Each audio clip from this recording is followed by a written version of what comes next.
cette vidéo, nous allons voir comment forcer le sens d'évolution d'un système. Alors nous allons voir comment faire passer du courant électrique de manière forcée.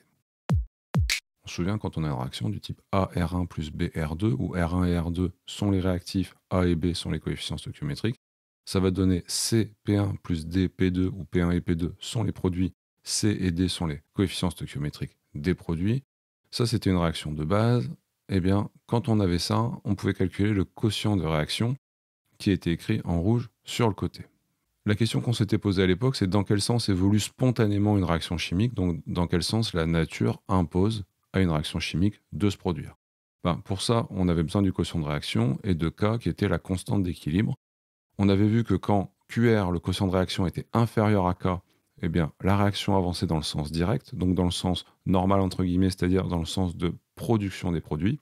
Si QR était supérieur à K, la réaction allait dans le sens indirect, donc dans le sens de consommation des produits pour reformer les réactifs. Et quand QR était égal à K, on était à l'équilibre. Donc ça, c'est ce qu'on avait vu dans la leçon sur les équilibres chimiques. On avait vu aussi qu'on pouvait fabriquer des piles et que lorsqu'une pile fonctionne, des électrons sont transférés du réducteur vers l'oxydant. Le réducteur, c'était la borne moins, l'oxydant, c'était la borne plus. Donc les électrons vont dans le circuit de la borne moins vers la borne plus. Au début, le quotient de réaction est inférieur à K, la constante de réaction, et la réaction se produit dans le sens direct. Et quand la pile est usée, QR égale K, c'est que tous les électrons sont partis de la borne moins pour arriver à la borne plus. À la borne plus, on a un oxydant qui fait partie d'un couple OX1-RED1, et à la borne moins, on a un réducteur qui fait partie du couple OX2-RED2. À la borne plus, on a l'oxydant 1 qui va récupérer des électrons. On se souvient qu'un oxydant gagnant, un oxydant va gagner des électrons, et il va former un réducteur. Quand on devient un réducteur, la réaction, ça s'appelle une réduction. Et la réduction, elle se produit à la cathode. On retient que c'est à la cathode parce que cathode, ça commence par une consonne comme réduction. À l'autre borne, ici à la borne moins, le réducteur 2 va devenir l'oxydant 2 et il va céder des électrons. Quand on devient un oxydant, la réaction, ça s'appelle une oxydation, et l'oxydation se produit à l'anode. L'anode, ça commence par une voyelle A comme oxydation O. Donc on retient que à l'anode, on a une oxydation, à la cathode, on a une réduction. La cathode est positive dans le cas d'une pile, l'anode est négative dans le cas d'une pile. Si on veut constituer une pile au laboratoire, on est obligé de faire 2 demi-piles avec un pont salin entre les deux qui permet de faire passer les ions d'une demi-pile à l'autre. Et les électrons vont de l'anode à la cathode. Ce qu'on va faire maintenant, c'est qu'on va essayer de forcer le passage du courant électrique dans l'autre sens. C'est-à-dire qu'on va remplacer la lampe par un générateur, par une pile, et ce qu'on va faire, c'est qu'on va essayer de faire passer les électrons dans l'autre sens. Alors dans cette partie, on va voir ce que c'est qu'un électrolyseur. Voilà à quoi ça ressemble. Un électrolyseur, il y a plusieurs parties. Il y a un générateur. Ici, c'est la pile qui est tout en haut. Il y a 2 électrodes. C'est les 2 tiges plus et moins. Et il y a des ions dans la solution qui est en bas. L'anode, c'est la borne plus. La cathode, c'est la borne moins. Alors là, on voit déjà que c'est l'inverse de la pile. Par contre, ce qui est toujours vrai, c'est que à la cathode, il va y avoir une réduction. Donc, un oxydant va devenir un réducteur à la cathode et un réducteur va devenir un oxydant à l'anode. Ça, c'est toujours vrai. Par contre, ce qui est plus vrai, c'est les signes. La cathode, cette fois-ci, elle est négative, alors que l'anode est positive. Donc, en fait, ce qu'on va retenir de manière générale, c'est que à la cathode, qui commence par une consonne, il y aura une réduction qui commence par une consonne aussi, c'est-à-dire qu'un oxydant va devenir un réducteur.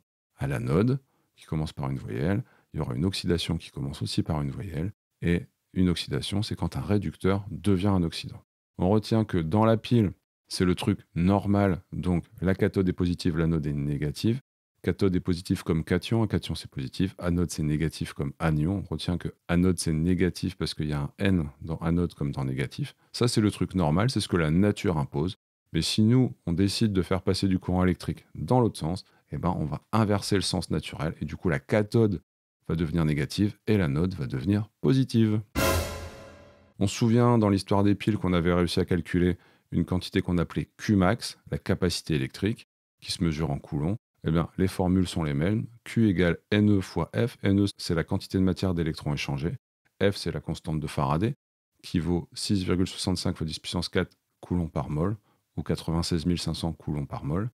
Et la capacité électrique, on peut aussi la calculer comme étant I fois delta T, où I c'est l'intensité délivrée par le générateur pendant un temps delta T d'utilisation en secondes.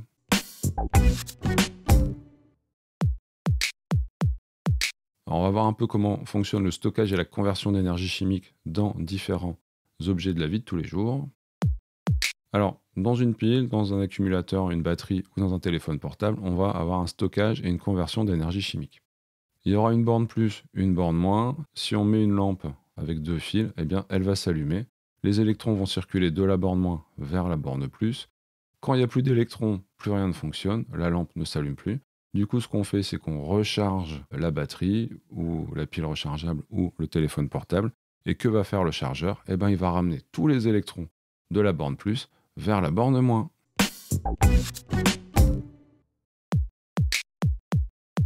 On va finir par quelques petits exercices pour tout déchirer au contrôle et au bac.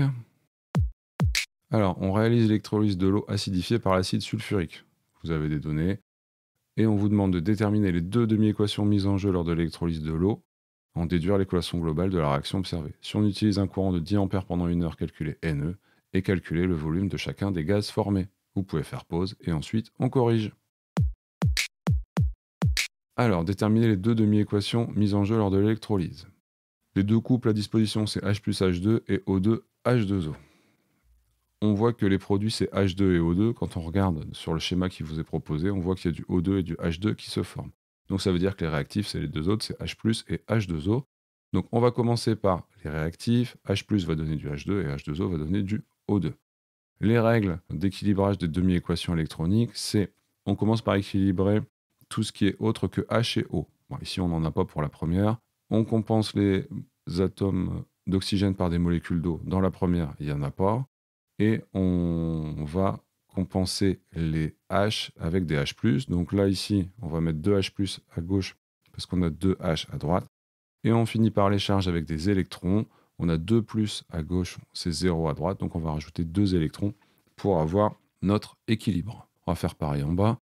En bas, on voit qu'on a 2 oxygènes à droite, on en a un seul à gauche, donc on va mettre 2 molécules d'eau. Ça va nous imposer 4 H+, et 4 électrons pour qu'on puisse équilibrer ça. La première équation, on passe d'un oxydant vers un réducteur, on a une réduction, donc on est à la cathode et c'est négatif parce que c'est une électrolyse. Et en bas, on a un réducteur au départ qui devient un oxydant, c'est une oxydation, on est à l'anode et c'est la borne plus dans une électrolyse.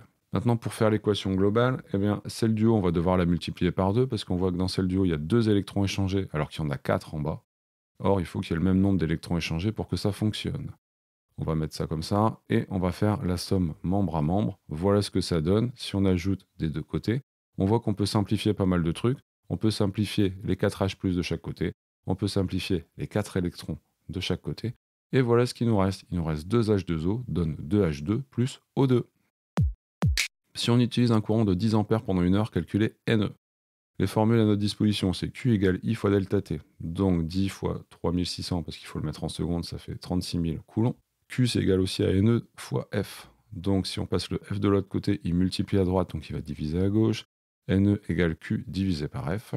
Et donc ça nous fait Ne égale 36 000 divisé par 96 500. Et ça fait 0,37 mol. On va le garder dans un coin. Et ça va nous permettre de calculer le volume de chacun des gaz formés.